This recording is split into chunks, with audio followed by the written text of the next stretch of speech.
All right, today, everybody, we are going to be talking about real numbers, that is classifying, comparing, and ordering them.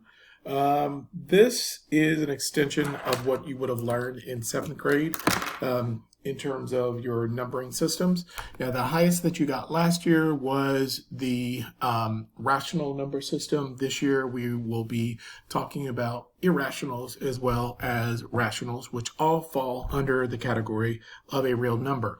We know that a rational number is any number that can be put into fractional form, and then an irrational number basically is going to be any number. If put into decimal form, it will not repeat and go on forever and ever. So let's take a look at some examples. So if we take a look here at this information page, we see that classifying real numbers, basically the example that they gave here is an example that biologists would use. Okay, they're going to classify animals based on shared characteristics. So for instance, this particular example says that a cardinal is an animal, it's a vertebrate, a bird, and a passerine. We already know that the set of rational numbers consists of whole numbers, integers, and fractions. The set of real numbers consists of the set of rational numbers and the set of irrational. So as I was saying, we have integers, whole numbers, rational numbers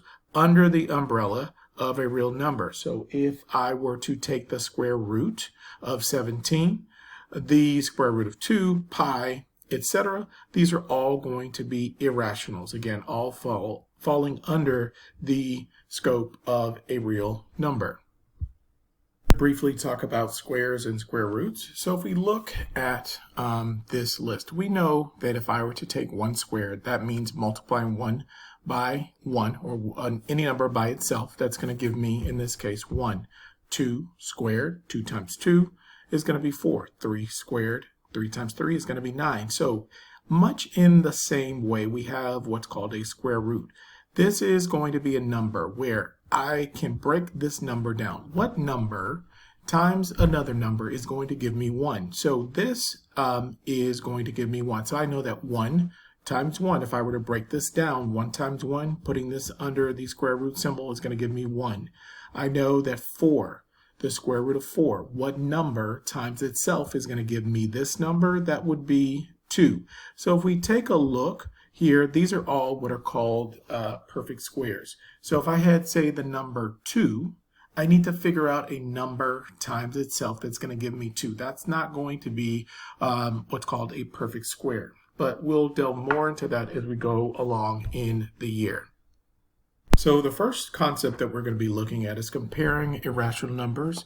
So I want to, with the use of a calculator, remember in this curriculum we are able to use a calculator, I want to figure out if I compare the square root of 3 plus 5, how that would compare to 3 plus the square root of 5. I'm going to use the symbols less than, greater than, or equal to.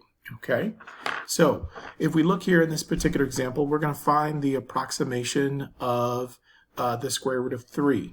If I were to take a look at the square root of 3 with a calculator, I'm going to take the number 3 and I'm going to take the square root. This symbol right here, it's going to look different on different calculators, but normally it wouldn't have the 2, which is going to say the square root, but basically this is the meaning.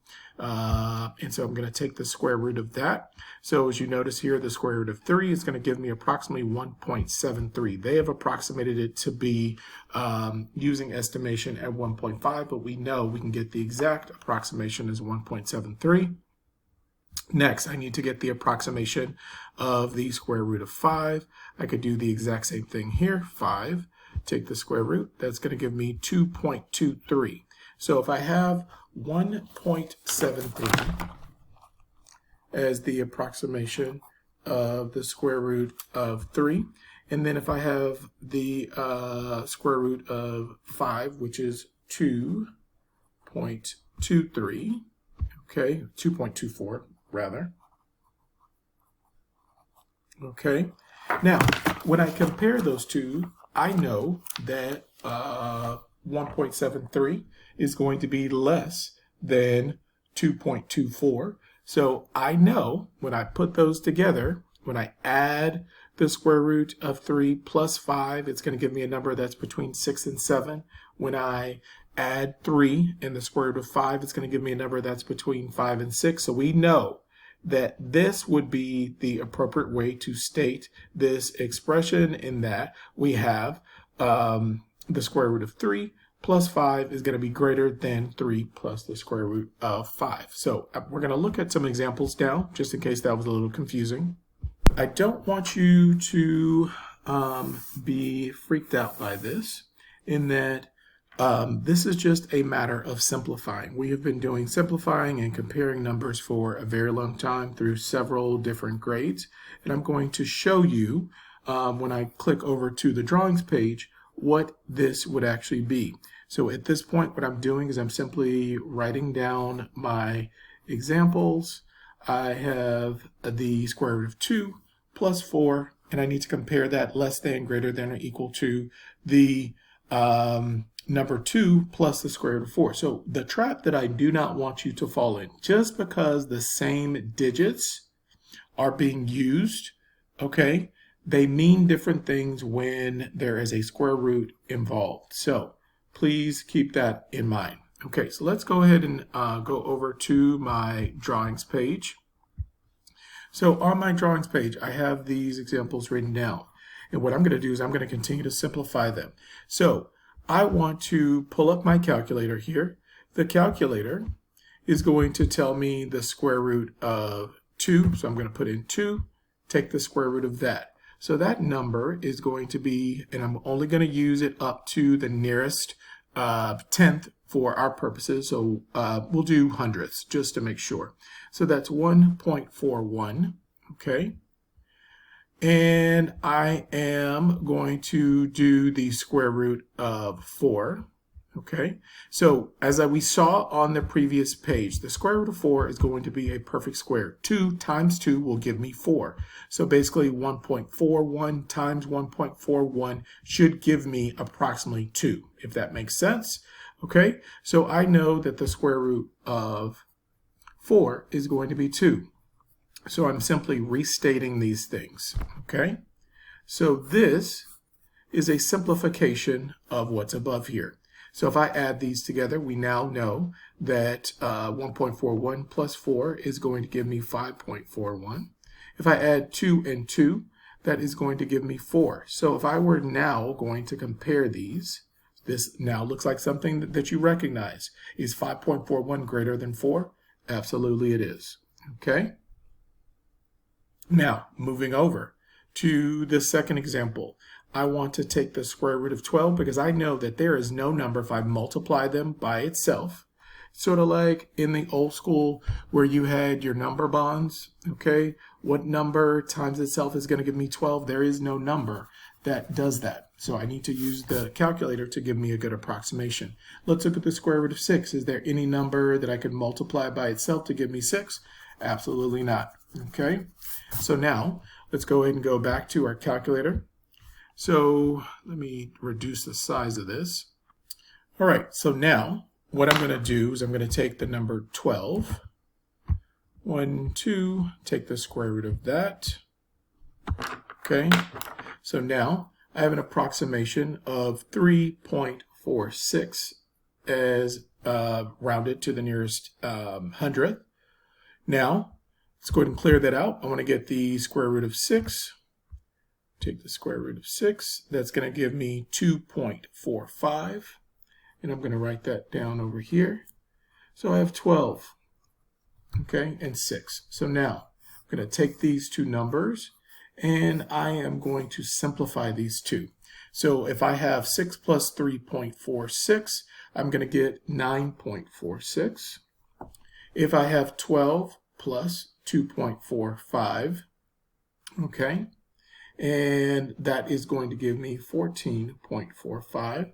So now, how do I compare these? I need to compare it now. Is 9.46 less than, greater than, or equal to? We all know that that is less than, okay? So that's fairly simple at this point, right? Okay, let's go ahead and move on. Now that I worked on comparing rationals, what I want to do at this point is I want to put them in order, Okay, so in 7th grade, we worked a lot on the equivalent numbers, what a fraction could mean in a decimal form, what could it mean in a percentage form, so on and so forth. So we know how to do that at this point. So what if we were to have to put in order the square root of 22, pi, plus 1. We know what pi is. We approximate that to be either 22 over 7 or 3.14. That's the easiest way to work with that. And we know what 4.5 would be in terms of a decimal, in terms of a fraction, in terms of a percentage. So we know exactly what to do. So if we look at all of these numbers, I'm going to use a calculator for this portion. So this hand approximation or estimation, we're going to skip at this point. That is something that we will continue to work on as a skill to help us with estimation to see if our answer is going to be reasonable. But we're going to use a calculator in that case. We know again that pi is 3.14 or 22 over 7. And we also can work with a number line to plot these numbers. Now it appears to be that this particular number line is skip counting by tenths. Okay, so we started at 4. We're going to skip count over to 4.1, 4.2, 4.3. We know that, having worked with number lines probably since we were in 2nd or 3rd grade. So that is a skill that we have in our back pocket that we're going to use now. Now, I am going to again use a calculator to approximate what the approximation of the square root of 22 would be. So let's look at this. Square root of 22. And I want to make sure that I clear that out so I got the right answer. Square root of 22 is going to be approximated if rounding to the nearest hundredth. That's going to be 4.70.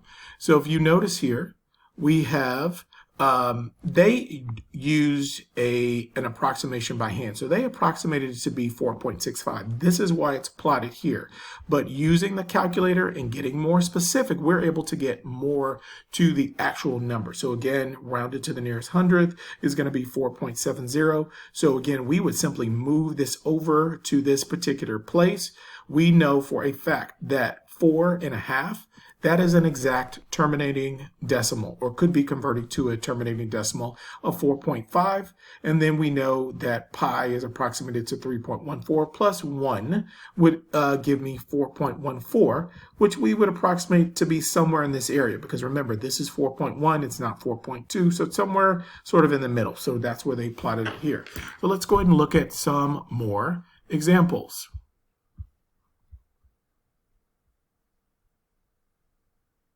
So let's pick up where we left off, you guys. Let's look at the square root of 5. Let's first determine what these numbers are. So what I've done is I have copied this onto my drawings page, which I'm going to go to now. Okay. So if we notice here, we want to place this on a number line. Okay. So I'm going to go ahead and pull up my number so I can get my approximations. I want to clear this out. So we have, first of all, I want to take the square root of 5. I'm going to write that down, 2.24. Hope you can see that. I'll switch back to a pencil because I don't think you can see that. We know that 2.5 is 2.5. We don't have to worry about that. And then the square root of 3. It's going to be 1.73. And take care of the other numbers while we're here with the calculator. Okay, so 3.14 is our approximation of pi. We're going to square that. That's going to give me 9.86. We know that this is 10. And then I want to take the square root of 75. That gives me 8.66. Guys, through the magic of YouTube, what I've done is I have simplified these numbers and I went ahead and I placed them on a number line. So I don't want you to get basically tricked into thinking that because this number is 75, that means that that's all the way over here. Once I simplify all these numbers, I know how to plot these on a number line that's in increments of 0.5.